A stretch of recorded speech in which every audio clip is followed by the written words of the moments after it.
बिस्मिल्लाहिर्रहमानिर्रहीम। अस्सलाम वालेकुम दोस्तों, बुजुर्गों।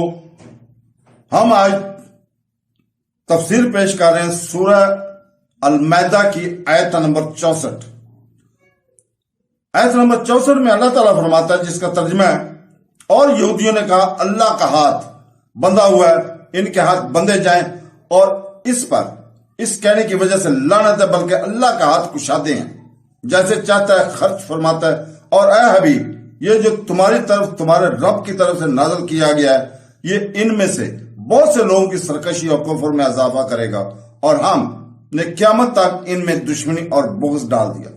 जबकि भी ये लड़ाई की आग भड़काते हैं तो अल्लाह इसे बुझा देता है, और ये जमीन में फसाद फैलाने की कोशिश करते हैं, और अल्लाह फसाद फैलाने वालों को पसंद नहीं करता। इस आयत के शान नुज़ूल के बारे में हजरत अब्दुल्ला बिन अब्बास रज़ियल्लाहु ताला फरमाते हैं कि यहूदी बहुत खुशहाल और नहायत दौलतमंद थे। जब उन्होंने रसूल पाक सल्लल्लाहु अलैहि वसल्लम की तकज़ीब और मुखालफत की तो उनकी रोजी कम होगी। इस वक्त यहूदी ने कहा कि अल्लाह ताला का हाथ बंधा है, यानी मुआज़ल्लाह वो रिज़्क़ देने और खर्च करने में हुज्जत कर रहा है। इसके इस कौल पर किसी यहूदी ने मना न किया, बल्कि राजी रहे, इसलिए ये सबका माकूला करार दिया गया, और ये आयत इनके बारे में नाज़िल हुई। और फरमाया गया कि अल्लाह ताला तो जो करीम है, हाँ, इन यहूदियों के हाथ बंधे जाएं। इस अरशाद का ये असर हुआ कि यहूदी दुनिया में सबसे ज्यादा बखील हो गए, और ये इस जुमले का यही मानी है कि इसकी बेहुदा गुस्ताखी की सजा में उनके हाथ जहन्नम में बांधे जाएं, और इस तरह इन्हें आतिश दोज़ख में डाला जाएगा। आयत में अल्लाह ताला के हाथ कुशादा होने से मुराद है कि बेहद करम और मेहरबानी के दोस्तों को भी नवाजे और दुश्मनों को भी महरूम ना करे, वरना अल्लाह ताला जिस्मानी हाथ और हाथ के खुले से पाक है।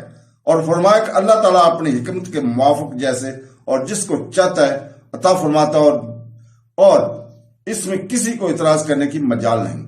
वो किसी को अमीर और किसी को गरीब करता है, लेकिन इस वजह से नहीं कि इसके खजाने में कुछ कमी या करम में कुछ नुकसान है, बल्कि बंदों के हालात का तकाजा यही है। और इसमें हजार हाथ मसलते हैं। इरशाद फरमाया कि जितना कुरान पाक उतरता जाएगा, इतना ही यहूदियों का हसद और अनाद बढ़ता जाएगा, और वो इसके साथ कुफ्र और सरकशी में बढ़ते रहेंगे। जैसे मुख्तवी गजा कमजोर मैदे वाले को बीमार कर देती है। इसमें गजा का कसूर नहीं, बल्कि मरीज के मैदे का कसूर है। या जैसे सूरज की रोशनी चमगद्दड़ को अंधा कर देती है, तो इसमें सूरज का नहीं बल्कि चमगद्दड़ की आंखों का कसूर है। तो दोस्तों, इससे दो चीजें मालूम है। जिसके दिल में सरवर कायनात सल्लल्लाहु अलैहि वसल्लम की अजमत ना हो, इसके लिए कुरान और हदीस कुफर की ज्यादती का सबब है, जैसे आजकल बहुत से बेदीनियों को देखा जा रहा है। याद रहे कि दीन की अजमत और दीन लाने वाले महबूब सल्लल्लाहु अलैहि वसल्लम की अजमत से है। नंबर 2, कुफर में ज्यादती कमी होती है, यानी कोई कम शदीद काफिर होता है और कोई ज्यादा शदीद। कमी ज्यादती किसी मुकदार के इतबार से नहीं होती, ये ऐसे ही है जैसे ईमान में कमी ज्यादती होती है, यानी कोई ज्यादा मजबूत ईमान वाला और कोई कमजोर ईमान वाला। यही जब भी यहूदियों ने फसाद, शर्मगेजी और अल्लाह ताला के हुक्म की मुखालफत की, तो अल्लाह ताला ने किसी ऐसे शख्स को इन पर मुसल्लत कर दिया जिसने इन्हें हलाकत और बर्बादी से दुचार कर दिया।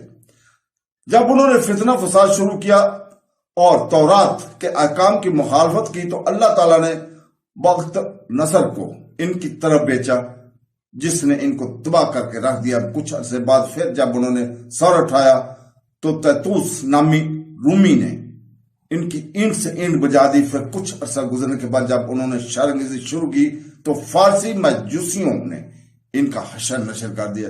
फिर कुछ अरसा बाद जब फसाद का बाजार गर्म किया, तो अल्लाह ताला ने मुसलमानों को इन पर तसल्लत और गलबा अता फरमाया। एक कौल यह है कि जब भी यहूदी बनी नबी करीम सल्लल्लाहु अलैहि वसल्लम के खिलाफ जंग का इरादा करते हुए इसके असबाब तैयार करेंगे, तो अल्लाह ताला इनके मंसूबों को नाकाम कर देगा।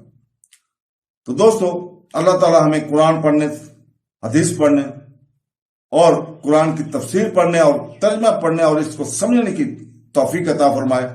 आमीन सुम आमीन। अल्लाह हाफ़िज़।